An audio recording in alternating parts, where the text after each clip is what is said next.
Bienvenue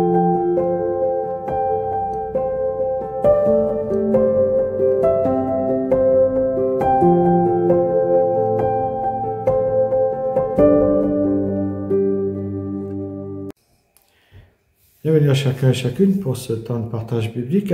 Après avoir parlé de l'amour Eros et Storge, tiré du livre de C.S. Lewis, Les 4 amours, aujourd'hui nous allons parler de l'amour Philia, qui prend plusieurs formes, dont en général le besoin de donner, le besoin de recevoir, les unes plus intéressées, les autres désintéressées. On peut voir ça comme un amour assez spontané, fait de sentiments, rempli d'émotions. Sa motivation n'est pas seulement l'échange, mais il partage une attention, on pourrait dire, particulière, mais malheureusement avec les personnes qui ont la même vision, les mêmes valeurs.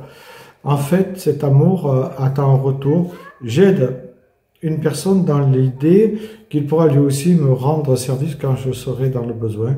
J'attends le retour, on pourrait dire, de l'ascenseur. On peut dire aussi qu'il est basé sur quand même une confiance réciproque, un respect, mais il recherche, entre guillemets, je dis très bien cela, un certain équilibre de donnant-donnant, vous voyez. En général, il prend appui sur des plaisirs partagés, des échanges, des jeux, de la solidarité, même de la complicité. Et c'est intéressant parce qu'on le retrouve dans Jean, chapitre 11, verset 3, où il est question de Lazare.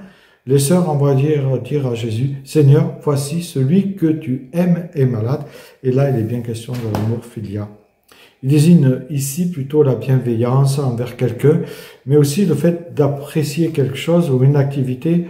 Dans Ruth, chapitre 1er, versets 16 à 17, où il est dit « Ne me presse pas de te laisser », et puis un peu plus loin, « que la mort vient me séparer de toi ». Et là, on voit aussi que c'est l'amour Philia qui est employé, tout comme dans le proverbe 17, « L'ami aime en tout temps, et dans le malheur, il se montre un frère ». En fait, il y a aussi, on pourrait dire, l'exemple de David et de Jonathan liés par leur amitié, une amitié qui va jusqu'à prendre le risque de donner sa vie pour l'autre. Et on peut croire que l'amour Philia repose sur une relation qu'on pourrait dire quelque part équilibrée, où chacun donne et reçoit de l'amour et un soutien aussi mutuel. Mais quand on vit cet équilibre entre deux personnes, on arrive quelque part à maintenir des relations dites entre guillemets assez saines, même nourrissantes et profondes aussi. Mais l'amour Philia, c'est l'ami qui sait toujours être là quand on en a besoin de lui, en fait. On pourrait aussi le traduire comme ça.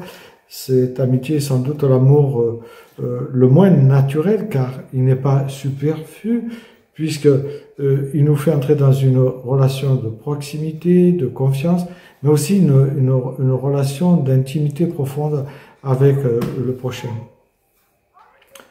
On le considère, en tout cas dans l'Écriture, plus fort que l'amour affection, mais si cet amour est beau, on voit qu'il a quand même un danger, car il existe nécessairement, mais en excluant l'autre, enfin certains.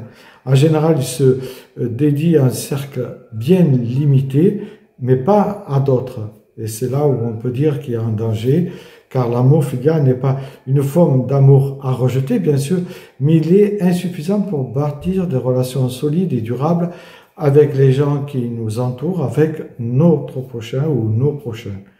Parce qu'il aime l'autre que dans la mesure où l'autre, en fait, quelque part, est un miroir, lui ressemble, et on le voit et on le retrouve une cinquantaine de fois dans le Nouveau Testament. Mais rappelez-vous, l'amour Philia est lié à l'attachement d'un sentiment d'amitié associé à des valeurs, des centres d'intérêt et des objectifs communs. Et c'est là que, je pourrais dire, le bas blesse, parce qu'on exclut certaines personnes. Cette relation de Philia est un amour de relation chaleureuse et affective, puisque chacun a le souci de l'autre, mais malheureusement, c'est sélectif quand même. Hein. C'est pourquoi il est conditionnel, car fondé sur des activités ou des vécus partagés, qui n'est que l'affaire d'un petit groupe ou de quelques-uns, on pourrait dire. C'est un amour qui peut paraître au premier abord sympathique, mais je dirais que, comme tout à l'heure, il y a un danger car il n'existe nécessairement qu'en excluant l'autre. Il se lie à certaines personnes, mais pas à d'autres, car il n'a aucune obligation d'être l'ami de qui que ce soit et aucun être humain au monde n'a le devoir d'être le sien.